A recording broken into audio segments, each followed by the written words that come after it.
इथे लीनाची पावभाजी आली आणि ॲज युजल लीना वर्कमध्ये बिझी आहे आम्हाला सांगून. आरोप आहे की तरी दोन्ही तिन्ही चारी. आणि माझी डिश रिकामी आहे का तर माझा वडा उसळ आला नाही अजून. This is not fair.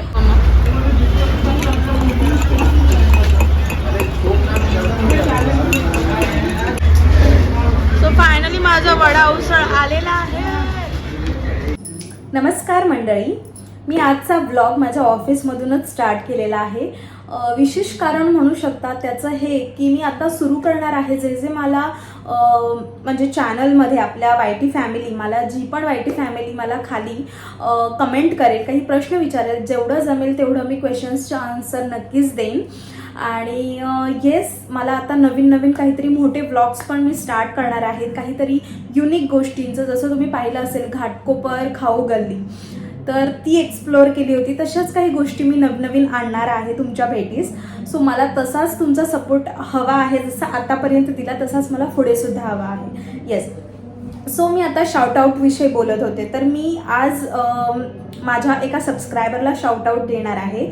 ते म्हणजे दीपाली सूर्यवंशी यांनी मला एक शॉर्ट व्लॉग मी जे बनवते त्याच्यामध्ये मला त्यांनी कमेंट केलं होतं की दीदी तुझी ही मे बी मी इथे कुठे इथे तिथे मी लावून ठेवेन की त्यांनी मला काय कमेंट केली होती ती की ताई तुझी मला एंगेजमेंटची ही ग्रीन साडी तू कुठून घेतलीस त्याची मला लिंक दे.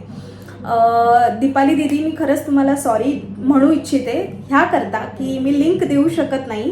कारण की कसं आहे ना, मी ॲक्च्युली लग्नाची शॉपिंग मी बाहेरच केली होती, फेस टू फेस म्हणा किंवा शॉप टू शॉप अशी केली होती, सर्च टू सर्च. ठीक आहे, तर काही मी गोष्टी ऑनलाईन मागवलेल्या नाही आहेत. सो मी त्याचं पण कलेक्शन नक्कीच घेऊन येणार आहे तुमच्या सगळ्यांच्या भेटीस. सो दीपाली सूर्यवंशी, तुम्हाला शाउटआउट मी हे देते की तो ट्रेंड अजून पण सुरू आहे. त्याच शेडमध्ये ना मरून कलरचा आता आलेला आहे. मी मूळची मुंबईची आहे. सो दादर हिंदमाता इथून मी घेतलेला आहे साडी. सो तुम्हाला सुद्धा हवी असेल तर तुम्ही नक्कीच तिकडे येऊन भेट द्या. आणि हा फोटो दाखवला तर नक्कीच तुम्हाला कोणीही सजेस्ट करेल. त्याच्यामध्ये ना रेड कलर आणि ग्रीन कलर जो मी वेअर केलेला आहे आणि त्यातमध्ये मरुणी कलर एक नवीन आलेला आहे. सो मला तो फार आवडला, बट माझ्याकडे सेम आहे सो मी घेऊ शकत नाही, बट यू कॅन ट्राय दिस. तर थँक्यू सो मच. आणि तुम्ही सुद्धा असेच मला कमेंट करत राहा. आणि मला खूप छान वाटलं तुमच्या सगळ्यांसोबत ही गोष्ट शेअर करून. तर आपल्या चॅनलला तुम्ही काय करायचं आहे, लाईक करा, शेअर करा आणि सबस्क्राईब करा.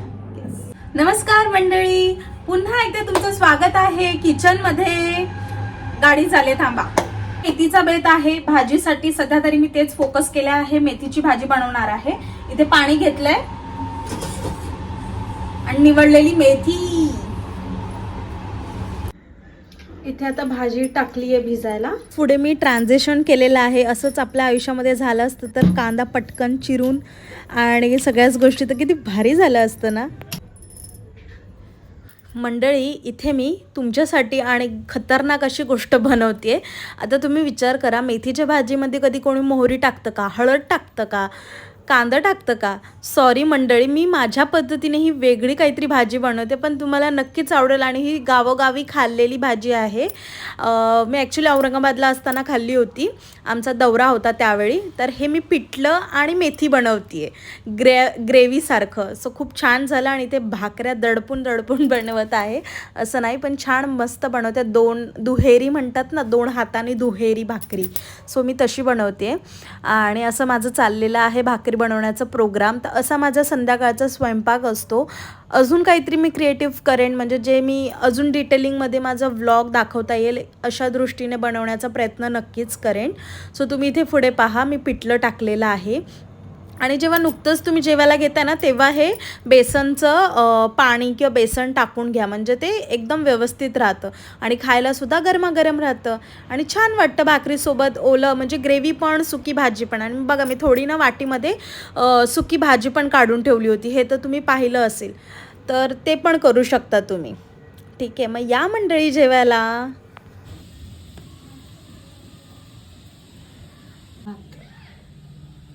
इथे आता आहोंना जेवायला वाढलंय आणि इथे मला पण जेवायला वाढलंय. या चॅनलला तुम्ही काय करायचं आहे, लाईक करा, शेअर करा आणि सबस्क्राईब करा. भेटूया उद्याच्या नवीन व्लॉगमध्ये. काहीतरी मी चॅलेंजिंग म्हणा किंवा काहीतरी युनिक, काहीतरी वेगळं घेऊन याचं ट्राय करणार आहे. तर मला तुमचा सपोर्ट हवा आहे आणि तुम्ही पण मला कमेंट करा की मी काय अजून वेगळं करू शकते. ठीक आहे, थँक्यू.